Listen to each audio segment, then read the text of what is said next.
How's it going? Hopefully this Saturday is treating you well. Hopefully it is. If it's not, I'm sorry for it. But but yeah, but yeah, the shit's finally happened. It's finally happening. We got a real one back. Brittney Grinder is finally out of jail and on her way home as of today. You're probably hearing this on Saturday, but on Friday at 8 o'clock, I got news that Brittney Grinder is finally back out. We got her back, folks. The 6'8" phenom that beats her, what's it called? Her wife. Actually, let me make sure. I'll cut that shit if it's not true. Brittney Grinder, wife hit beating. I will cut this shit though. It's not. Yep, pleads guilty, seeks counseling after domestic violence charges. Domestic violence, fiance arrest. This is in 2015. But, sometimes you get into fights and at least I'm not going to dig into the domestic violence shit. But they do say that lesbians have higher rates of domestic violence than man on man and man on woman. They actually say man on man. That's why people are trying to say that men on men can't be the aggressors in relationships if two guys together equals the lowest rates of domestic violence. Men on women is the mid rates of domestic violence, and women on women is the highest rates of domestic violence between the three groups. So, it's an interesting study. But I don't know. I've heard from lesbians, and they'll say, like, I haven't talked as in the sexually, but that's why I changed it to heard, from lesbians, like, they move quickly and they love hard. They said that they could be like, not knowing each other, like literally they're strangers to each other, to like moving in within 2 weeks. And obviously that's just based off of, that's certain people are. There's probably some lesbians out there that just slaying pussy and don't really want to get in a serious relationship super quick. But I don't know. That's at least what I heard. But yeah, we're back. But the only thing I'm a little bit concerned about is that they did give back that I think bomb maker sort of guy. Let's see. Yeah, here we go. His name is Victor Bout. He's known as the Merchant of Death. That's a fire fucking name right there. Victor Bout, one of the world's most infamous arms dealers. So he's not a bomb maker. He's an arms. Well, I guess arms can be bombs too. Usually they say arms are small arm weapons like M16 or a handgun, and then I'd say explosives would be like actually bombs and shit. But who knows? Has been released from U.S. custody as part of the has been released from U.S. custody as part of the has been released from U.S. custody as part of a prisoner exchange with the U.S. basketball star Brittney Grinder. But that's the thing. There's also another guy left over there that's from the United States, and he's like I think he was like some banking executive. I could be wrong, but he's some executive. I know that for a fact. Grinder had been in custody since February after Moscow airport officials found cannabis oil in her luggage while she was returning to the U.S. after playing in Russia. Yeah, because she made such little money in the United States. Usually during the off seasons, they'll go over to Russia to make like a lot more money because overseas pays better. But the United States probably gets you a lot more a lot more clout. People get to know you, so you can actually go play overseas. If you're already an overseas star, they're probably not going to pay you as much because people don't know you as well. Let's see. Rumors have circulated in U.S. media for months that state Senator Department officials had sought to secure Grinder's release in exchange for the arms dealer's freedom. So, yeah, I don't know if that's the best trade to make, but I don't know. It just seems fucked up. But that's the thing, man. I need to know if she knew that cannabis oil was in there. I need to know because, America, I feel like they would be really cool about it because they're probably just going to throw it away. I'm not sure where she flew out of, but I'm assuming like maybe California. I don't know. But if it was California, they might have been really cool about like, hey, if you have cannabis oil, we're going to let you, like, we're not super looking for shit. Like, it is what it is. Because they even say like the U.S., what is it? The flying people, whatever the fuck, DEA, whatever the fuck the flying people are that always tell you to take off your shoes and take out your laptop. Whoever those people are, they were tested one time or audited without them knowing about it, and like 97% of shit went through. So, and even me, I snuck a knife on the plane. Didn't even know I had it. But obviously, but that's the thing, because if you're leaving, you probably already went through your bag a few times. If you've been over there for months, I don't know. She may have known about it. She may have not known about it. I don't know. But I mean, it's nice that she's back, and that shit's so scary to me because like getting locked up, even in the United States, is like can be life changing. 100%. Like even if you were to get like a DUI and you don't have enough money to bail yourself out, your family like doesn't have enough money to bail you out. Uh, if they don't have money to bail, like that's the thing. If you don't have money to get bailed out, that means like if you have an apartment, you're getting evicted because you probably have to stay there for damn near 8 months because everything's so fucking backed up. You know what I mean? So because you have to see a judge in order to get your well, no, now that I'm thinking about it, hold on. Okay, yeah, just making sure. So, yeah, if you were to get arrested, right, you would have to stay there until a judge could see you and then issue, like, unless it's already in the system, what your charges are going to be and how much your bond is, because a judge has to give you your bond amount. And then if you just don't bond out, usually courts are so fucking backed up, you're going to be in there for at least 6 months. So if you can't get bonded out, like, let's say you were drinking and driving or something like that, and boom, they hit you with it. You're going to be stuck in there for 6 months. So that means your job's going to be like, where the fuck is this dude? We're firing him. He didn't show up for work. And now you got like if your boss is like a huge asshole, he could be like a bad reference. Like, yeah, his drunk ass, I wouldn't want anyone like that working for me. You couldn't use him as a reference type of shit. Then you're going to have 6 months of like no work and shit, no work. So you're going to have a 6 month gap in your resume, and then you're also going to have an eviction on you because if you were like renting an apartment or like had a house or a car or some shit, you're going to have a repo, you're going to have an eviction, your credit score is going to get a huge fucking hit. You're not going to be paying any of your bills. You're not going to be paying your credit cards off. So your credit score when you get out in those 6 to 8 months are going to be in the fucking toilet. And I mean, other than that, everything else is going to be about the same. And obviously, that's if you don't own your car. If you own your car, you're going to keep your car.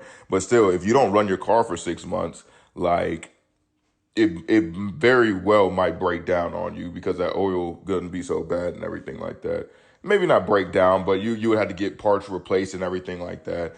And the only thing positive is that like if you have a savings account, you'll be getting some extra money, I guess. But that's not super duper deep.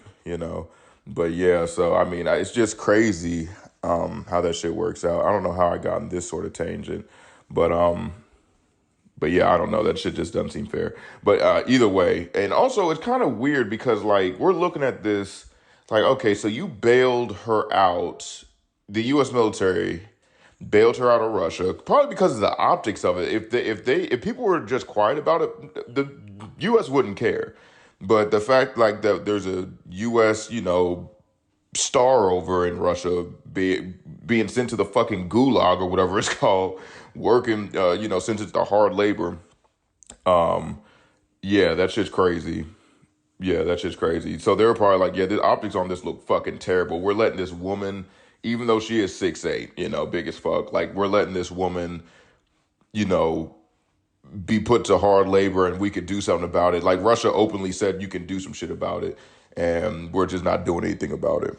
And also, I wonder why Russia would want a arms dealer back. The only thing I could think of is because usually arm dealers, I feel like they want to go for both sides, unless Russia can like hold some shit over their head, like, hey, we got you out of jail.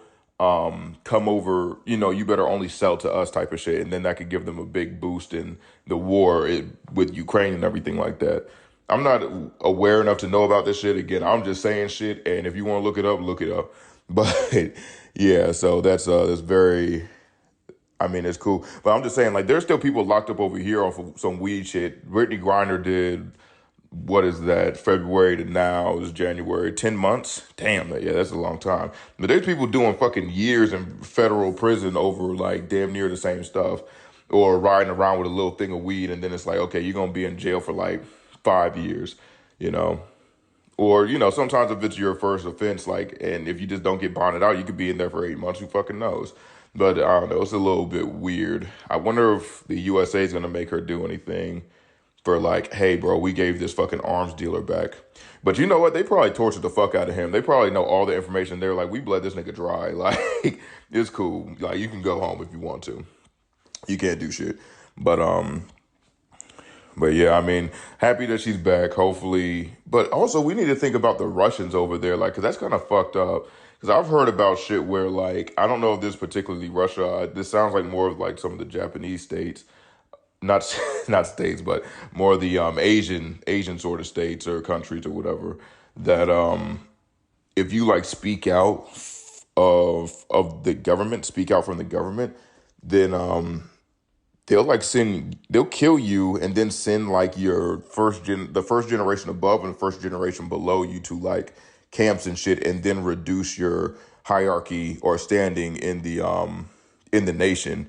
So like, say that you speak out against the government and you're like, hey bro, like the government's doing wildly fucked up shit, and like trying to cover it up, and the government finds out about it, they're just gonna be like, oh, okay, we're gonna go over there, kill you, or just take you in the middle of the night, kill you, whatever the fuck. And then we're gonna go over there the next day and tell your family, like, hey, bro, since we saw videos of your son, we don't know where the fuck he is. He must have ran off before we got here, you nigga. Scary as fuck. But but actually they killed him, you know. But you know, you're going to be sentenced to hard labor for life because of him, and then his kids are also going to be sentenced to hard labor because he wanted to talk some shit. And so that's going to be crazy because like, it's crazy because that's such a dominant fucking position. Again, that's so sick. That's so fucking sick. Like, could you imagine being a police officer? They put you up a little bit higher than other folks, you know, in Japan or some shit. I don't know if Japan does this or Korea or some shit. And then they're like, hey, this fucking crazy ass dictator don't want no one talking about him. He's gonna kill anybody and everyone. And it's like, oh yeah, I'm totally down with that shit. As long as I get a little bit more, I'm fucking down with that shit. And that's what this NPC mindset is going for. It's just like they not thinking about like the better good, you know. Because I know if someone came up to me, and that's the thing, a lot of people are like this. Because like even with the Charles Manson, a lot of people say like, oh yeah, he was such a great talker that he could talk people into. It's like, no, he was just talking to people with some weak ass minds. Like, hey bro, go over there and start killing some folks for me, and let me fuck your wife, and then I'll get all your money. It's like, oh yeah, that's a great fucking idea, bro. It's like, who are these people? Who are these people that just let that shit happen? I don't know, because I know if I was like some North Korean and then the nigga came up and was like, yeah, I'm about to start chopping off heads and killing people if they want to talk shit. I know it usually starts off with like positive stuff, but as soon as you start doing some murky shit, you're gonna be like, nah, get this nigga out of here. Like, his ideas were good up until he started getting too much power. We need to find someone with no ego, or we need to get a group of people that we can all decide, like, hey, is this fucked up? Because one person ruling the whole shit, it seems like it really don't work out very well. I'm sorry, maybe not one person ruling the whole shit, but one person that rules it not based off of his credentials and at like young ages and shit. You know what I'm saying? Well, it doesn't even have to be young, but like if you're the son of like of a leader or whatever, not a leader, but like of a fucking, I can't think of these goddamn names, like a dictator type of guy, you're gonna grow up being like, I can do whatever the fuck I want. Because you know, I've already said this before. Like that kid or whatever that drove into a bunch of people, and he got off because it was just like he did know the difference between good and bad because his parents were so rich. He never had to like do that distinction before. It's like, no, that's just an evil ass person. You shouldn't want to. You just are being a I don't know. But yeah, that's like, you know, someone serial killing. It's like, yeah, you know, he's a good boy. He just didn't realize that murdering people is bad. It's like, no, that's just a bad person if he wants to murder people. You know what I'm saying? But yeah, I don't know how the fuck I got on this from Brittney Grinder, but we gonna move on to the next topic. Shoot. I had something. See, I queued it up and then I forgot about it going on these fucking rants. Let me see. Do. Oh, okay. This is one that I wanted to speak on. I didn't listen to this shit, and I've heard of Van Jones before, but I have no clue who he is. For some reason I thought he was like a radio personality, or like, I don't think he was a podcaster, but I feel like he was just like I don't know. He kind of looks like a preacher. I have no clue who this guy is. I'm not going to speculate. But it says Van Jones apologizes to the Jewish community for Black community silence, condemning Kanye West's anti-Semitic comments. And I didn't really understand that because I don't know. I feel like a lot of people are quiet on issues that don't concern them. It's not a good thing, 100%. It's not a good thing. But no one was backing Kanye.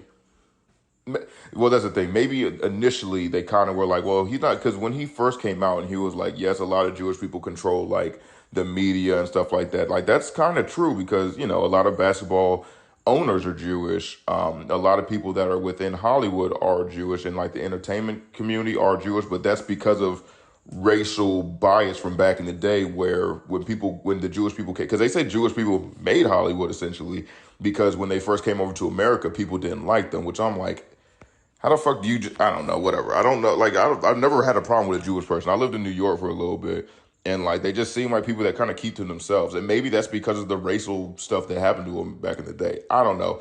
I never had a problem with Jewish folks, and I don't really know why they're getting persecuted. And that's another thing is that like we just don't have as Black people a good mindset on like the Jewish, I guess, struggle because usually we're looking like at our own shit because like I don't know. I feel like in the workplace, you know, Black people just view Jewish people as white people in workplace and in real life. So it's like we're not seeing any racial shit going on with Jewish people. I mean, now we are 100%. Now we are like Nazis are coming out the fucking woodwork. It's pretty crazy. Like the shit that was going on in I forget which city it was. I want to say it was not city, but which state it was. I want to say it was Ohio, where people were coming out. Well, the neo-Nazis were coming out for gay folks because apparently there was a drag race, which I'm assuming to be like a legit, like, guys dressing up as women, cross-dressing. Because technically that's not gay, cross-dressing. That's just like, I want to dress. You can still have sex with women and still just like cross-dressing. Because, you know, they'll always talk, well, not always, but, you know, they'll talk about, you know, dudes that want to wear makeup and wear their wife's clothes and shit. But they're still in love with their wife, you know. But, whatever. But then they come out with like guns and shit and then throwing up the Heil Hitler sign and Nazi memorabilia and shit. And it's just like, okay, that's a lot of hate you got to have for people that ain't even fucking around with you. Like that means you have no enemies. Like people ain't even fucking with y'all. Like, and for some reason you have to go out and be there. That's the thing. Anytime I see someone just being the aggressor for no fucking reason, just because they don't like some shit that don't concern them at all, I'm like, this is probably a bad party. Probably a bad amount of people. Because I don't know anyone, like, no fucking charitable group is going to be wildly fucking aggressive. Like, maybe, because even Chick-fil-A, I don't think they're, like, well, I don't know. I think they might be a little bit aggressive because, like, they wouldn't let anyone own any of their businesses unless they're, like, devout Christians. Because Chick-fil-A, I think, is like one of the best ones to like own your own store of, but they wouldn't let you buy one from them unless you were a devout Christian, obviously not gay. But I don't think they really discriminate if you want to work there and you're like obviously gay. Maybe they do, I don't know. But also they probably put owners in place, not owners, but I'm sorry, managers in place that also have those Christian values. So if they were to see that you were gay, they may not hire you. Yeah, so that's like, yeah, so that's fucked up. I don't know. I just don't get why people hate gay people so much. I'm like, y'all got so much other shit you could. I don't know. It just don't make any sense. You like fucking someone different. Like it's weird to me. I don't know why the fuck people are so obsessed with that shit. But whatever. I guess do what you want to fucking do. But either way, so Van Jones apologized to the Jewish community. And that's the thing. So I'm looking at the Kanye thing in 3 milestones, right? First milestone is when it popped off, and then he was like, hey, Jewish people own the media, stuff like that. And then when people came out and was like, hey, bro, that shit's racist, he doubled down. And that's the second milestone where he was like, hey, like he was being interviewed, and then the interviewer was like, hey, you understand that what you said was racist? And then Kanye says, yes, that's why I said it. And so then it concluded like he didn't mean it to be racist, you know. And third one, I believe, is when he went to Mar-a-Lago to see Trump and brought over the that like neo-Nazi nigga. So those are the 3 milestones. And I feel like up to the second, because when it first popped off, I feel like a fair amount of people were just like, we don't see what's racist about it. We just gonna let that shit cool off. Kanye said wild shit about black people plenty of times. You know, slavery was a choice, like ridiculous shit like that. So we just gonna let this shit slide out the same way that we let all the other racist shit towards us slide out. I'm saying black people in general, and I'm also black for those who don't know. So that's what I'm thinking. I can't say what every black person's thinking, but that's what I'm thinking. But I feel like when the second milestone hit, then people were like, okay, this shit's not cool at all. I don't like, we may have not spoken out about it, but no one was like debating, well, unless you're an anti-Semitic person, but no one was debating the fact that it was racist. He shouldn't have said it, and it's a fucked up mindset. You know what I'm saying? Because like the first one's like plausible deniability. Like, okay, he may not know what he said because to us, he was kind of maybe speaking facts. And I don't know, I'm going to just say me. It seemed like he was speaking facts, like just statistically, like they own a lot of the stuff because they're within the industries. And I know for myself, I've heard stories of like people going in, like in New York, going into a bagel shop, wanting a bagel. And then before they pay, they say, does a Jewish person work for you? Because they can only spend their money at establishments that are Jewish or establishments that support Jewish people, you know, because if it's a bagel shop and it's like, hey, a Jewish person works here, then it's like, well, I'm going to give you money so that you can give him money, and then he'll keep it inside the, I don't know, the Jewish economy. And I'm not saying every Jewish person does this. I'm not making like, you know, large, grandiose things. I'm just saying like, that's to me what the mindset is. And I'm like, okay, like that's technically not being racist. It's just like supporting your own race, maybe. I don't know. Or is that being racist all over races? I don't know. I'm not going to comment on it. I have no clue. But because black people say that black people need to keep the money in the economy because it's worth like $3 trillion every year, or at least in 2021, I believe, of like spending potential. And we go out and spend all the money on things that aren't black owned. And that's what fucks black people up, is what I've heard. Again, I ain't no fucking economist. I have no actual clue how that shit works. And that's the thing. Black people only make up 13% of the United States population.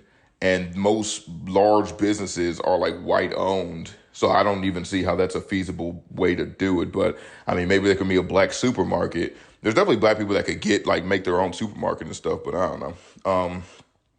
Either way, I don't know. I just don't see, to me, this seems like a little bit of posturing from Van Jones. I mean, it's still a positive thing. It's like an apology, but I'm like, who the fuck is Van Jones? I don't know who the fuck this guy is for him to be telling people on behalf of me what. Well, that's the thing. I guess I don't mind it because it's just an apology. It's not him saying like a wild fucking topic like Kanye would of like, all black people hate Jews. It's like, no, that's not the truth. But if you're just giving an apology because Kanye did say some fucked up shit, but also no one gave us an apology. Well, maybe because, well, I don't know, because what's it called? David Sterling is Jewish, and he was the one that said some fucked up shit about black people. No, he just kind of told his girlfriend, don't take pictures with black folks. I don't know. I don't know what's going on. I just think there's a little bit of, hey, I see a way for me to get in the media. Let me do this shit real quick. And he probably has a huge system. I mean, maybe he's a supporter. I don't know. I probably shouldn't have did this story because I have no clue about Van Jones.